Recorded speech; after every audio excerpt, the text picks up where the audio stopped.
السلام علیکم ورحمۃ اللہ وبرکاتہ۔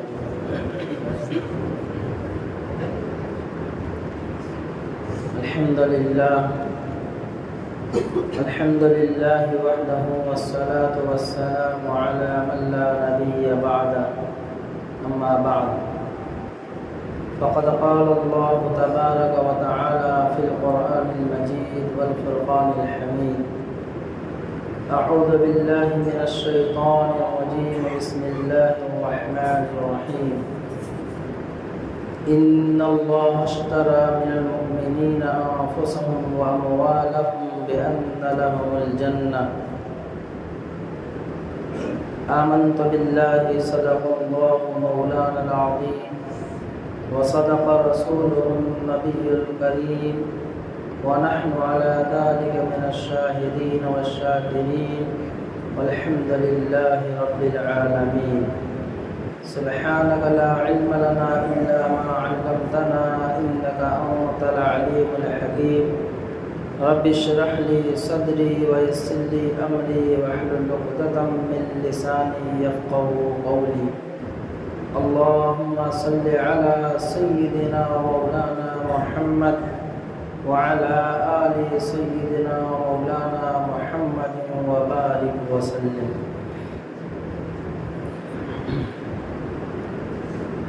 آگے کی صفوں کو پڑھ کر لیجیے، آگے آ جائیے۔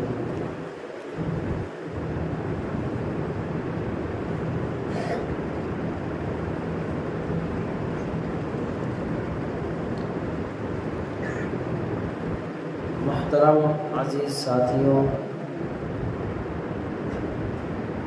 بزرگوں اور دوستوں،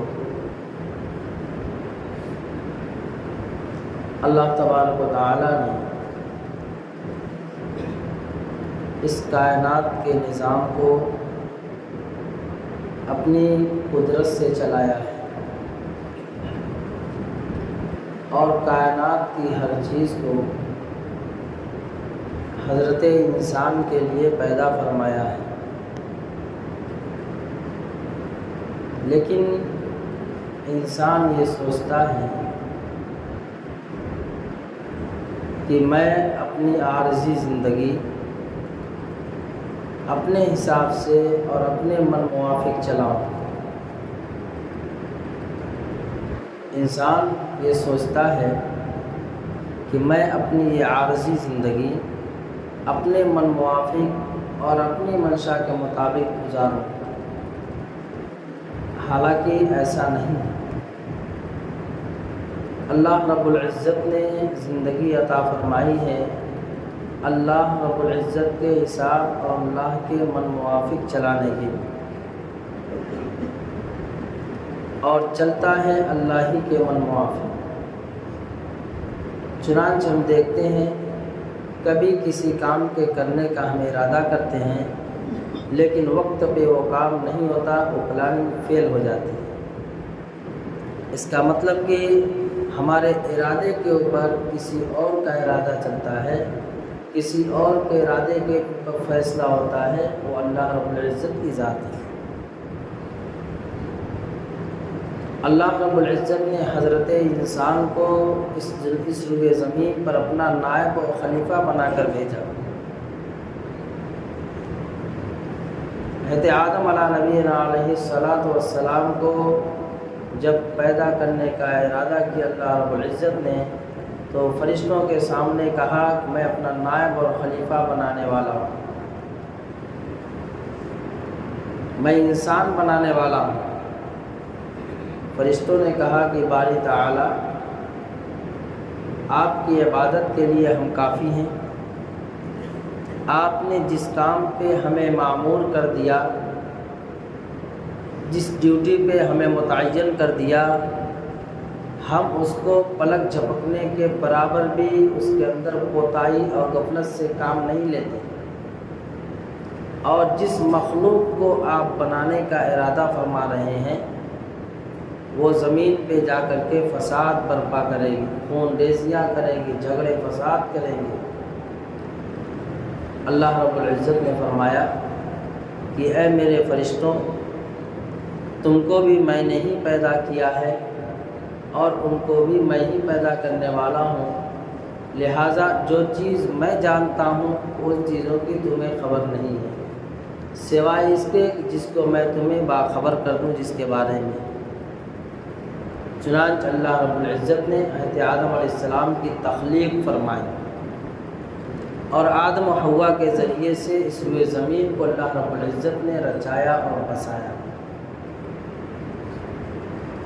اور روئے زمین کی ایک ایک چیز کو اللہ رب العزت نے حضرت انسان کے لیے پیدا فرمایا۔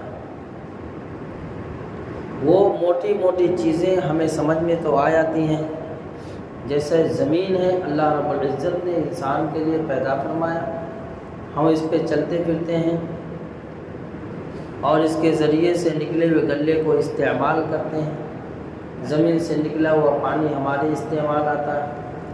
اسی طرح چاند سورج ستاروں کی روشنیوں سے ہمیں فائدہ پہنچتا ہے۔ سورج روشنی دینا بند کر دے، پوری دنیا پہ اندھیرا چھا جائے، ساری انسانیت سارے جاندار گھٹ گھٹ کر دم توڑ دیں، چاند اور ستارے اگر روشنی بکھیرنا بند کر دیں تو پھلوں کے اندر سے مٹھاس اور اس کا ذائقہ ختم ہو جائے، کڑوا پن اس کے اندر آ جائے، پھولوں کی رنگت کا خاتمہ ہو جائے، اور ان سب چیزوں کے اندر جو اللہ تبارک تعالیٰ کی اتنی بڑی بڑی قدرت کی نشانیوں کا مظاہرہ ہو رہا ہے، ان سب چیزوں سے فائدہ حضرت انسان اٹھاتے ہیں۔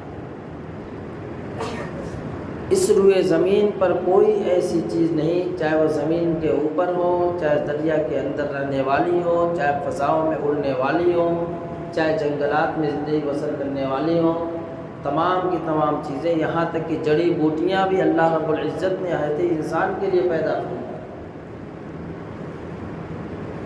تو دنیا کی ہر ایک چیز کو اللہ رب العزت نے حضرت انسان کے لیے پیدا فرمایا، تو پھر انسان کا کیا کام ہے؟ انسان کو اللہ رب العزت نے کس چیز کے لیے پیدا کیا؟ تو اللہ تبارک تعالیٰ خود فرماتے ہیں کہ وَمَا خَلَقْتُ الْجِنَّ وَالْإِنسَ إِلَّا لِيَعْبُدُونَ، کہ میں نے انسان اور جنات کو اپنی عبادت کے لیے پیدا کیا ہے۔ میں نے انسان اور جنات کو اپنی عبادت کے لیے پیدا کیا ہے کہ وہ ان ساری کائنات کی چیزوں کو استعمال کرتے ہوئے لو مجھ سے لگائے، میری مان کے زندگی گزارے، میرے بتائے ہوئے طریقے، میرے احکامات پہ عمل کرتے ہوئے زندگی گزارے۔ اور پھر فرمایا أَفَحَسِبْتُمْ أَنَّمَا خَلَقْنَاكُمْ عَبَثًا وَأَنَّكُمْ إِلَيْنَا لَا تُرْجَعُونَ، کہ کیا تم لوگوں نے یہ گمان کر رکھا ہے کہ اللہ رب العزت نے تمہیں یوں ہی پیدا کر دیا ہے کہ بس آئے اور زندگی گزارے چلے گئے؟ نہیں، بلکہ اللہ رب العزت کے پاس سے تمہیں یہاں بھیجا گیا اور اللہ ہی کے پاس تمہیں لوٹا کر پھر واپس جانا ہے۔ ثُمَّ لَتُسْأَلُنَّ يَوْمَئِذٍ عَنِ النَّعِيمِ، پھر اللہ تبارک تعالیٰ تم سے ایک ایک چیزوں کے بارے میں پوچھے گا۔ اللہ نے مالدار بنایا، مال کے بارے میں پوچھے گا کہ مال کیسے کمایا، کہاں پہ خرچ کیا۔ اللہ نے صحت تندرستی جوانی دی، اس کے بارے میں پوچھا جائے گا کہ میں نے جوانی دی تھی، صحت دیا تھا، تندرستی دی تھی، اس کا کس طریقے سے استعمال کیا۔ تو اللہ رب اوقات دیا اللہ رب العزت نے، وقتوں کو ضائع کیا یا وقتوں کو جو ہے وصول میں لایا۔ تو اللہ رب العزت نے جو زندگی عطا فرمایا اس کے بارے میں خود اللہ کہتا ہے أَفَحَسِبْتُمْ أَنَّمَا خَلَقْنَاكُمْ عَبَثًا، کہ کیا تم لوگوں نے گمان کر رکھا کہ تم کو یوں ہی بیکار پیدا کر دیا گیا، وَأَنَّكُمْ إِلَيْنَا لَا تُرْجَعُونَ، اور تم نے یہ سوچا کہ ہم کو کسی کے پاس جانا نہیں ہے۔ یقیناً اللہ کے پاس سے ہم آئے ہیں اور اللہ ہی کے پاس جانا ہے۔ تو تمام مخلوقات کو اللہ رب العزت نے حضرت انسان کے لیے پیدا فرمایا، اور حضرت انسان کو اللہ رب العزت نے اپنے لیے پیدا فرمایا۔ یہ دنیا آزمائش کا گھر ہے، یہاں اللہ رب العزت نے یہاں کی جو زندگی عطا فرمائی یہ آزمائش کے لیے، امتحان کے لیے پیدا فرمائی، کہ دنیا دارالامتحان ہے، دنیا دارالامتحان ہے، یہاں ہر ایک کو آزمایا جاتا ہے، چاہے وہ مرد ہو، چاہے عورت ہو، چاہے بچہ ہو، چاہے مالدار ہو، چاہے غریب ہو، چاہے شہری ہو، چاہے دیہات کا رہنے والا ہو، چاہے اس ملک کا رہنے والا ہو، چاہے کسی اور ملک کا رہنے والا ہو، ہر ایک کو کسی نہ کسی اعتبار سے اس کو آزمائش میں ڈالا جاتا ہے۔ اور یہ کیوں؟ اللہ تبارک تعالیٰ فرماتے ہیں تبارک الذی بیدہ الملک وہو علی کل شیء قدیر الذی خلق الموت والحیاۃ لیبلوکم ایکم احسن عملا۔ اللہ تبارک تعالیٰ جو تمہیں زندگی عطا فرمائی ہے یہ اس لیے عطا فرمائی ہے کہ اللہ رب العزت یہ دیکھنا چاہتا ہے کہ تم دنیا میں جا کر کے اچھے عمل کرتے ہو یا برے عمل کرتے ہو۔ فَمَن يَعْمَلْ مِثْقَالَ ذَرَّةٍ خَيْرًا يَرَهُ، اگر تم ذرہ برابر بھی خیر کے کام کرو گے، ذرہ برابر بھی نیکیاں کرو گے، وہ بھی تمہارے نام اعمال میں درج ہو رہا ہے۔ وَمَن يَعْمَلْ مِثْقَالَ ذَرَّةٍ شَرًّا يَرَهُ، اگر ذرہ برابر برائی کرو گے، نافرمانی کرو گے، وہ بھی تمہارے اعمال میں درج ہو رہا ہے، ریکارڈ ہو رہا ہے کہ اللہ تبارک تعالیٰ نے تمہارے دونوں کندھوں پہ فرشتوں کو مقرر کر دیا ہے، وہ تمہاری ہر حرکات و سکنات کو لکھ رہا ہے جس کی ہمیں خبر بھی نہیں ہے۔ تنہائی میں ہم گناہ کرتے ہیں، نافرمانی کرتے ہیں، ہم سوچتے ہیں کوئی نہیں دیکھ رہا ہے، دیکھنے والا اللہ ہے، لکھنے والا ہمارا کرام کاتبین ہے، وہ سب ریکارڈ ہو رہا ہے، لکھا جا رہا ہے۔ تو میرے عزیز ساتھیوں، جو میں نے ابھی آیت کریمہ تلاوت کی ہے، ان اللہ اشتری من المؤمنین انفسهم واموالهم بان لهم الجنہ، کہ اللہ تبارک تعالیٰ نے مسلمانوں کی جان اور مال کو جنت کے بدلے میں خرید لیا ہے۔ اور اگر ہمارے ساتھ مظالم ڈھائے جاتے ہیں، ہمارے ساتھ ظلم و زیادتیاں کی جاتی ہیں، تو پہلے تو اللہ رب العزت نے فرمایا وما اصابکم من مصیبت فبما کسبت ایدیکم، کہ تمہارے ساتھ جو مصیبتیں آتی ہیں، جو پریشانیاں آتی ہیں، وہ ساری کی ساری تمہارے ہاتھ کی کمائی ہوا کرتی ہیں۔ اور ان میں سے تو اللہ ویعفو عن کثیر، اللہ تعالیٰ تمہاری زیادہ تر نافرمانیوں کو تو معافی کر ڈالتا ہے۔ اللہ کی ذات بڑی غیور ذات ہے، اللہ کی ذات اپنے بندوں سے 70 ماہوں سے زیادہ محبت کرنے والی ذات۔ ہم یہ نہ سوچیں کہ ہمارے اوپر ظلم ہو رہا ہے تو اللہ کی مدد کیوں نہیں آ رہی ہے، ہم یہ سوچیں کہ اللہ کی مدد کے رکنے کا ذریعہ ہم خود بنے، ہمارے اعمال بنے ہوئے ہیں۔ اور یہ بھی نہ سوچیں ظالم ظلم کر کے کامیابی حاصل کر لے گا، ایسا نہیں ہو سکتا ہے۔ ظلم کبھی زندگی میں کامیاب نہ ہوا ہے اور نہ ہوگا۔ ایک مرتبہ ایک مغرور شخص بیٹھا ہوا یہ سوچ رہا تھا کہ اللہ رب العزت نے ساری کائنات کے ذرے ذرے کو میرے لیے پیدا فرمایا ہے، ساری کائنات کے ذرے ذرے کو میرے لیے پیدا فرمایا ہے، اتنا سوچ رہا تھا اور چیزوں کو گنا رہا تھا، یہ بھی میرے لیے، یہ بھی میرے لیے، یہ بھی میرے لیے، ساری چیزیں تو میرے لیے ہیں۔ اللہ رب العزت نے ایک حقیر جانور بھیجا، ایک حقیر کیڑا بھیجا، مچھر بھیجا نمرود کے پاس۔ وہ بیٹھا یہ سوچ رہا تھا کہ ساری چیزیں میرے لیے، خدائیت کا دعویٰ بھی کیا ہوا تھا۔ ایک مچھر اللہ رب العزت نے چھوٹا سا کیڑا بھیجا، اس کو گویائی عطا فرمائی اور کہا کہ تو نے یہ سوچا ہے کہ ساری چیزیں تیرے لیے ہیں اور یہاں تک کہ تو خدائی کا دعویٰ کر بیٹھا۔ اللہ رب العزت نے مچھر کو ناک کے ذریعے سے اس کے دماغ میں گھسا دیا۔ اب نتیجہ یہ ہوا کہ اس حقیر کیڑے کے ذریعے سے اللہ رب العزت نے اس کی اتنی ذلت عطا فرمائی، اتنی ذلت اور رسوائی کا سامنا کرنا پڑا۔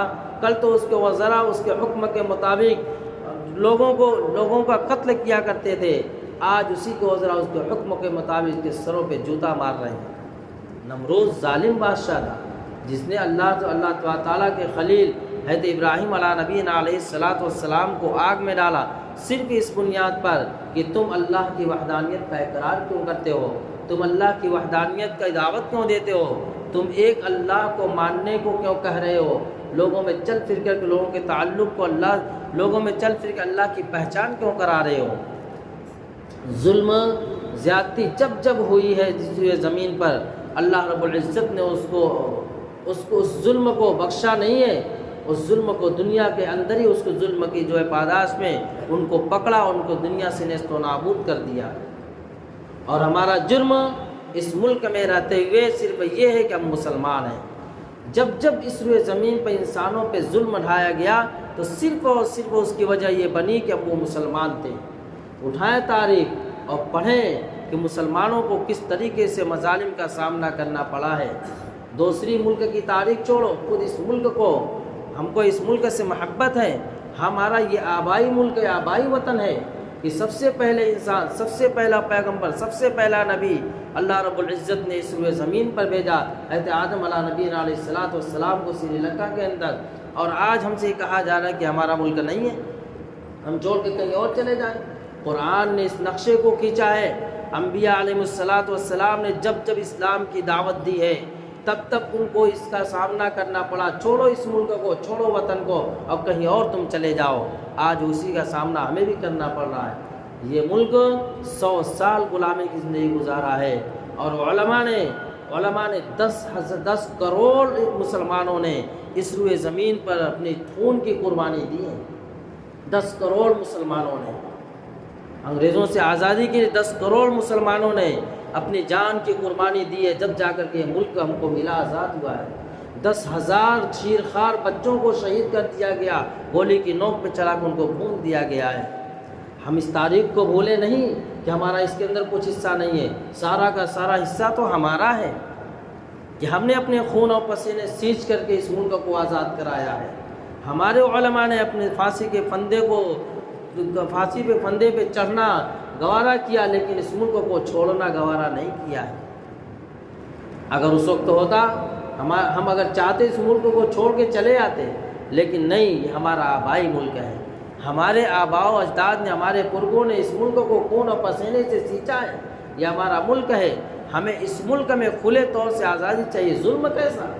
اور ظلم کر کے غریب ناداروں پہ، اور ظلم کر کے وہ یہ سوچتے ہم کامیاب ہیں، بہادر ہیں۔ اس سے بڑی بزدلی کیا ہو سکتی ہے کہ خود اپنے جنس کا، اپنے ہم جنس کا وہ خون خرابہ کرے؟ کہ کوئی اگر اپنے بھائی کو قتل کرے اس کو بہادر کہا جائے گا، کوئی اگر اپنی بہن کے بے نقاب کرے، اس کی عزت نیلام کرے، اس کو بہادر کہا جائے گا؟ سب سے بڑا اس روئے زمین کا بزدل انسان تو وہی ہے جو اپنی بہن کی عزت سے کھیلے، جو اپنی ماؤں کے پردوں سے ان کی جو ہے عفت کو نیلام کرے، جو اپنے پڑوسن کے ساتھ یا اپنے پڑوس کے ساتھ جو ہے ظلم و زیادتی کرے۔ سب سے بڑا اس روئے زمین کا غدار اور سب سے بڑا اس روئے زمین کا جو ہے بدترین انسان وہی شخص ہو سکتا ہے جو کسی انسانیت کا قتل کرے۔ وہ کامیاب نہیں، اس کو کامیاب نہیں کہا جائے گا، اس کو بہادر نہیں کہا جائے گا۔ میرے عزیز ساتھیوں، یہ سارے کے سارے حالات اگر آتے ہیں ہمارے اوپر، تو سب سے پہلے ہمیں اپنے غریبان میں جھانک کر یہ دیکھنا ہوگا کہ ہمارا اپنے اللہ سے تعلق کہیں ٹوٹا ہوا تو نہیں ہے، کہیں اللہ سے تعلق ٹوٹا ہوا تو نہیں ہے، کہیں ہماری ذات سے مسجدیں ویران تو نہیں ہیں، کہیں مسجدیں سجدے کو تو نہیں ترس رہی ہیں، کہیں گھر قرآن کی تلاوت کو تو نہیں ترس رہے ہیں، کہیں پڑوسی ہمارے ظلم و زیادتی سے سسک تو بلک تو نہیں رہا ہے، کہیں نادار بیوائیں اور مجبور لاچار بھوک سے ہماری تڑپ تو نہیں رہے ہیں، ہم تو اناج پیٹ بھر کے کھا رہے ہیں، نادار غریب بیچارہ اسی بستی اسی محلے میں رہنے والا بھوک سے تڑپ رہا ہے۔ کہیں کوئی ایسا تو نہیں ہے کہ ہم اچھے کپڑے پہن رہے ہیں، ہمارے ہی محلے میں کوئی غریب ایسا جس کے بدن پہ صحیح ڈھنگ سے کپڑے نہیں ہیں۔ اگر ہم نظر دوڑائیں گے تو پھر پتہ چلے گا، پھر ہماری آنکھیں کھلے گی، یقیناً قصوروار ہم ہیں، ہم نے ہی اپنے آپ کو قصوروار ٹھہرایا، ہم نے ہی اپنی جانوں پہ ظلم کیا ہے۔ اس لیے کہ یہ ہمارا شیوا ہے۔ آدم علیہ نبینا علیہ السلام کے تمغے میں یہ چیز ہم کو ملی ہے۔ حضرت آدم علیہ السلام کے کو اللہ رب العزت نے جنت میں ایک درخت کے پاس جانے سے منع کیا، بھول سے اس درخت کے پاس چلے گئے۔ اللہ رب العزت نے وہی ذریعہ بنا آپ کو دنیا میں آنے کا، اور آپ نے 40 سال تک اللہ کے سامنے اپنی خطاؤں کی، اپنی غلطیوں کی معافی مانگی اور کہا ربنا ظلمنا انفسنا وَإِن لَّمْ تَغْفِرْ لَنَا وَتَرْحَمْنَا لَنَكُونَنَّ مِنَ الْخَاسِرِينَ۔ اے ہمارے پروردگار، اے ہمارے رب، یقیناً ہم نے ہی اپنی جانوں پہ ظلم کیا ہے، ہم ہی قصوروار ہیں، ہم نے ہی اپنی جانوں پہ ظلم کیا ہے۔ آپ رحم کرنے والے ہیں، آپ مغفرت کرنے والے ہیں، آپ ہمارے اوپر رحم کر دیجئے، ہمارے ساتھ مغفرت کے فیصلے فرما دیجئے۔